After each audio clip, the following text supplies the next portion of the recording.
Krishna, when Mathura was thus beside Lord Sri Krishna began to consider in consultation with Baladeva how much the Yadu dynasty was in distress.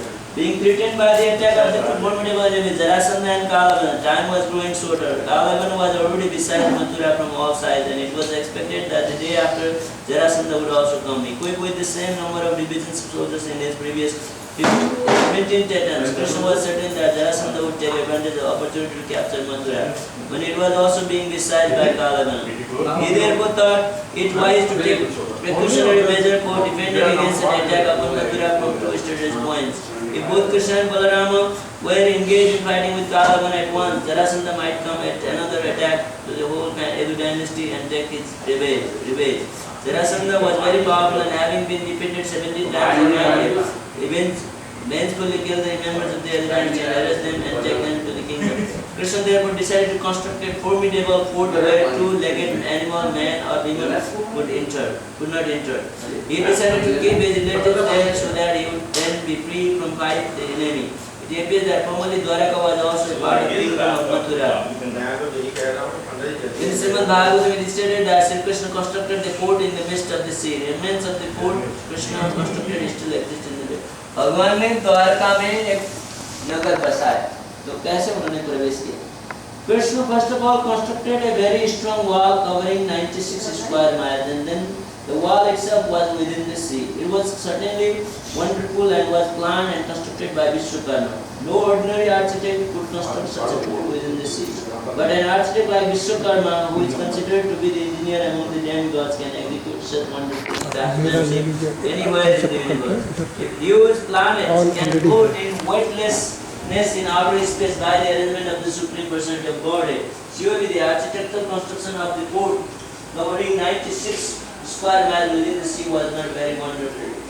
It is stated in Bhagavatam that this new well-constructed city developed within the sea had regular planned roads, streets and lanes. There were also well-planned paths and gardens filled with plants known as kalpavriksh or desire tree. These desire trees are not like ordinary trees of the material world. The desire trees are found in the spiritual world. By Krishna's supreme will, everything is possible. So since desire trees were planted in Dwaraka, the city constructed by Krishna. The city was also filled with many palaces and gopuras and big gates. These gopuras are still found in some of the larger temples. They are very high and constructed with fine artistic skills. Such palaces and gates held golden waterfalls, colossus. These waterfalls on the gates or on the palaces are considered auspicious signs. Almost all the palaces were skyscrapers. In each and every house there were underground rooms containing big golden and silver pots for stocking grains. And there were many golden waterfalls within the rooms.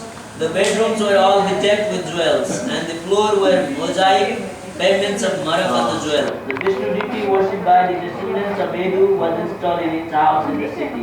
The residential quarters were so arranged that the different castes, Brahmanas, Kshatriyas, Vaishyas and Shudras had their respective quarters. It appears from this that the caste system mentioned in the Bhagavad Gita existed even at the time. In the center of the city was a residence made especially for King Ugrasena. This was the most dazzling of all the houses. When the demigod Indra saw that the Krishna was constructing a particular city of his own choice, he sent the celebrated Parijata tree of the heavenly city, the heavenly planets to be planted in the new city.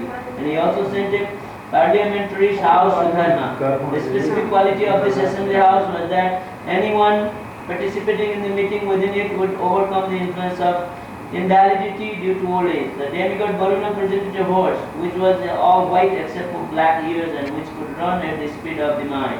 Kubera, the treasurer of the demigod, presented the art of attaining the 8 perfectional stages of material opulence. In this way, all the demigods began to present their respective gifts according to their different capacities. There are 33 million demigods each entrusted with a particular department of universal management.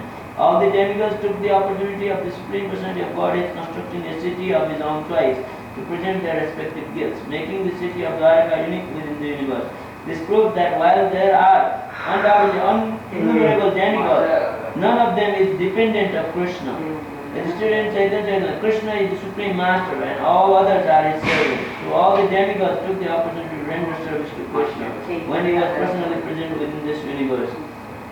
This example should be followed by all, especially those who are Krishna conscious, for they should serve Krishna by their respective abilities. When the new city was fully constructed according to plan, Krishna transferred all the inhabitants of Mathura and installed Sri Balarama as the city father. After this, he constructed with Balarama and being garlanded with lotus flowers but carrying no weapons, he came out of the city to meet Kalayamana who had already surrounded him. So this way, when the city was constructed, the Lord transferred all the people to Dwaraka, and there the Lord lived peacefully with all his